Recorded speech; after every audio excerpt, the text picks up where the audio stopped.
तो ये खुला हुआ है आपके सामने निफ्टी का चार्ट। आज इस वीडियो में आपको सारा कुछ बताने वाला हूँ कि हमने यहाँ पर निफ्टी में कैसे पुट साइड की ट्रेड प्लान की थी, कैसे हमने डिसाइड किया था कि आज हमें पुट साइड के लिए काम करना है, और कैसे हमने एंट्री पॉइंट डिसाइड किया, कैसे हमने एग्जिट पॉइंट डिसाइड किया। मैं आपको सारा कुछ बताने वाला हूँ। तो सबसे पहले तो मैं आपको ये बताता हूँ कि हमने यहाँ पर डायरेक्शन कैसे चूज की कि हमें पुट साइड के लिए काम करना है। तो इसके लिए आपको सबसे पहले देखना होगा यहाँ पर कल का चार्ट। कल के चार्ट ने कंटिन्यू एक अप मूव किया, यहाँ पर एक रिट्रेसमेंट पेंडिंग थी, यानी यहाँ पर कोई भी रिट्रेसमेंट आपको देखने को नहीं मिली थी कल निफ्टी के चार्ट में। तो हमें ये दिख रहा था कि आज जो निफ्टी ने ओपनिंग दी है वो भी गैप अप ओपनिंग दी है, तो यहाँ पर पिछले दिन भी एक रिट्रेसमेंट पेंडिंग है और हमें एक क्लोजिंग प्राइस के आसपास से सपोर्ट लेता हुआ भी दिख रहा था। तो हमने यहाँ पर इस तरीके से काम किया था कि एक तो यहाँ पर रिट्रेसमेंट पेंडिंग है, इस वजह से हम यहाँ पर पुट साइड में जा सकते हैं क्योंकि कल अच्छी बाइंग आई है, आज रिट्रेसमेंट पेंडिंग है। और कहीं ना कहीं ये हमने ये वाला प्राइस एक्शन सोचा था, ये सेलिंग आई, ये रिट्रेसमेंट हुई और ये ब्रेकडाउन करके यहाँ तक हमारा टारगेट अचीव कर देगा, जो कि इसने किया भी, लेकिन बहुत ही ज्यादा इसने यहाँ पर टाइम लगाया। तो मैंने आपको ये तो बता दिया कि यहाँ पर पुट साइड की ट्रेड बनाई जा सकती थी। अब मैं आपको ये बताता हूँ हमने यहाँ पर एंट्री पॉइंट कैसे डिसाइड किया। तो एंट्री पॉइंट डिसाइड करने के लिए हमने क्या किया, हमने सिंपली ये देखा यहाँ पर आई सेलिंग, सेलिंग आने के बाद हमने एक कैंडल ग्रीन बन गई, हमने वेट किया, दूसरी कैंडल ग्रीन बन गई, हमने वेट किया, तीसरी कैंडल ग्रीन बन गई, हमने वेट किया, फोर्थ कैंडल आप देखना यहाँ पर ये बनी है आपकी डोजी। इसका मतलब यहाँ पर वीकनेस दिखनी तो शुरू हो गई। तो फिर ये वाला प्राइस एक्शन यहाँ पर लगाकर काम किया जा सकता था कि सेलिंग आई, रिट्रेसमेंट हुई, उसके बाद यहाँ पर सेलिंग आएगी और ये वाला जो है ये ब्रेकडाउन करके हम मूव कैप्चर कर लेंगे, ये वाला जो मूव है ये कैप्चर कर लेंगे। इसका प्लान करते हुए हमने यहाँ पर ट्रेड बनाई जा सकती थी, लेकिन उसके बाद भी हमने थोड़ा सा और वेट किया और जो ये वाली जो डोजी कैंडल थी, इस डोजी कैंडल से जो अगली रेड कैंडल बनी, जब हमें अगली कैंडल में भी कोई यहाँ पर स्ट्रॉन्गनेस नहीं दिखी कि यहाँ पर अपसाइड जा सकता है, जब हमें अगली कैंडल भी नेगेटिव बनती दिखी रेड रेड, तब यहाँ पर हमें कंफर्मेशन सी मिली कि अब यहाँ पर एक पुट साइड के लिए ट्रेड बनाई जा सकती है इस कैंडल की ओपनिंग के आसपास ही। क्योंकि अगर ये कैंडल ओपन होती, स्ट्रॉन्ग ग्रीन कैंडल बनने लगती और जो पिछला डोजी था उसका हाई ब्रेक कर देती, तो इसका मतलब तो यहाँ पर हमें वेट करना चाहिए। और लेकिन जब ऐसा कुछ नहीं होता दिखा, हमें दिखा कि जो पिछली कैंडल का हाई है वो हाई ये कैंडल ब्रेक नहीं कर पा रही है और यहाँ पर ये कैंडल में भी थोड़ी वीकनेस दिख रही है, तो इसका मतलब यहाँ पर एक पुट साइड की ट्रेड बनाई जा सकती है। तो इस कैंडल की ओपनिंग के आसपास यहाँ पर हमने एक पुट साइड की ट्रेड बनाने का ट्राई किया और पुट साइड की ट्रेड बनाने के बाद हमें काफी अच्छा प्रॉफिट भी दिखा, काफी फेवर में भी गया। लेकिन उसके बाद क्या हुआ, यहाँ पर काफी ज्यादा ऊपर चला गया और जो हमें यहाँ पर प्रॉफिट दिखा था, हमारा यहाँ पर 50% से ज्यादा टारगेट अचीव हो चुका था इस मूव में।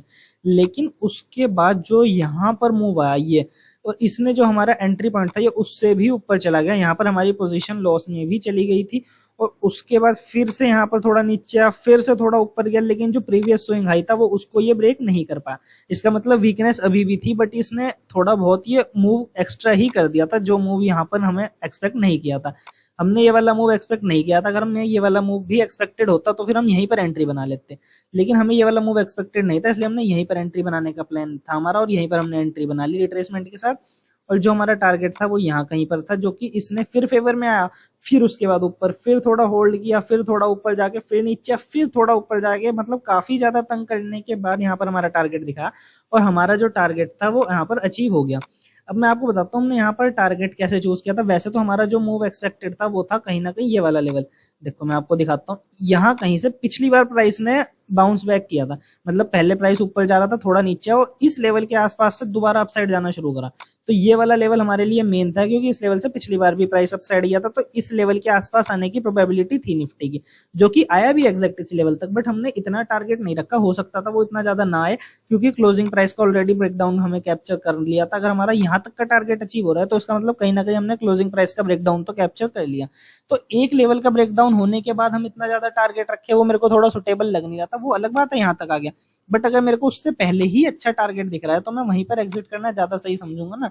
अगर मेरे को यहीं कहीं पर अच्छा टारगेट दिख रहा है तो फिर मैं ये इतना ज्यादा मूव कैप्चर करने के चक्कर में क्यों रिस्क लूं, और जबकि मेरे को ये भी दिख रहा है कि मार्केट वोलेटाइल भी काफी ज्यादा है। ये तो खैर मेरे को बाद में पता चल रहा है कि मार्केट वोलेटाइल है, अगर मेरे को ये होता कि मार्केट मेरे को नॉर्मली चलता रहता ना तो जरूरी नहीं है कि मैं फिर यहीं पर एग्जिट कर देता। अगर मेरे को टारगेट जो है जल्दी जल्दी दिखता ना तो फिर मैं जरूरी नहीं है फिर मैं यहीं पर एग्जिट करता, फिर जब तक मार्केट मेरे फेवर में जा रहा था मैं तब तक वेट करता, और अगर मेरे को ये वन साइडेड मोमेंटम में मिल जाता ना तो मैं यहीं तक का टारगेट अपना भी ले सकता था।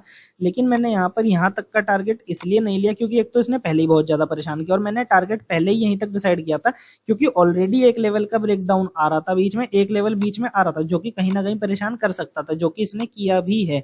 क्लोजिंग प्राइस यहाँ पर बीच में पड़ रहा था जो परेशान कर सकता था, जो क्लोजिंग प्राइस की वजह से काफी ज्यादा मार्केट ने यहाँ पर ऊपर नीचे करा भी है। तो इसी वजह से मैंने अपना टारगेट बहुत ज्यादा बड़ा नहीं रखा था, एक डिसेंट सा टारगेट रखा था जो कि बहुत ज्यादा परेशान करने के बाद मार्केट में दिया। तो मैंने आपको इस वीडियो में सारा कुछ समझा दिया। बाकी कोई डाउट है वीडियो में कि क्या था, कुछ भी अगर आपके मन में डाउट आ रहा है तो आप मेरे को कमेंट करके बता देना, मैं उसको भी आपका डाउट को सॉल्व कर दूंगा। ये हमारी ट्रेड जो थी ये थी मॉर्निंग सेटअप के अकॉर्डिंग। मैंने आपको सारा समझा दिया कि मॉर्निंग सेटअप के अकॉर्डिंग कैसे हमने एंट्री डिसाइड की, कैसे हमने टारगेट डिसाइड किया, कैसे एसएल डिसाइड किया। एसएल तो हमारा सिंपल था यहाँ पर, एसएल तो हम बेसिकली ना मोस्टली फिक्स ही रखते हैं। एसएल हमारा ऐसा नहीं है कि हम थोड़ा ऊपर नीचे कर ले, एसएल तो हमारा फिक्स ही रहता है मॉर्निंग सेटअप के अकॉर्डिंग। टारगेट हम थोड़ा बहुत कम ज्यादा कर लेते हैं, बट एक हमारा ना मिनिमम टारगेट होता है। देखो मैं आपको समझाता हूँ मॉर्निंग सेटअप में हम कैसे काम करते हैं। हमारा मॉर्निंग सेटअप में ना जो रिस्क रहता है वो तो फिक्स्ड रहता है कि हाँ इतना ही रिस्क लेना है, फिक्स बिल्कुल। और उसके बाद जो हमारा टारगेट रहता है वो थोड़ा थोड़ा वेरी करता है। एक मिनिमम टारगेट होता है वो तो हमें लेना ही लेना है। उससे ऊपर अगर हमें प्रोबेबिलिटी लग रही है कि यहाँ पर इससे ज्यादा टारगेट मिल सकता है, जो हमारा मिनिमम टारगेट है उससे ज्यादा, तो हम उसको कैप्चर करने का ट्राई करते हैं। लेकिन अगर हमें कभी लग रहा है कि हमारा मिनिमम टारगेट ही मिलेगा तो हम उसके आसपास निकल जाते हैं, मिनिमम टारगेट के आसपास। लेकिन अगर कभी हमें ऐसा दिख रहा है कि हमारा मिनिमम टारगेट भी मुश्किल है अचीव होना, तो हम वहां पर एंट्री नहीं करते। तो ये आपको मैंने सारा कुछ समझा दिया यहाँ पर। मॉर्निंग सेटअप को अगर आप डिटेल में समझना चाहते हो तो मेरे को कमेंट करके बता देना। ये तो मॉर्निंग सेटअप का एक बेसिक ओवरव्यू है कि हम कैसे काम करते हैं, लेकिन अगर आप इसको डिटेल में समझना चाहते हो तो आप मेरे को कमेंट करके बता देना। तो आज के लिए इतना ही।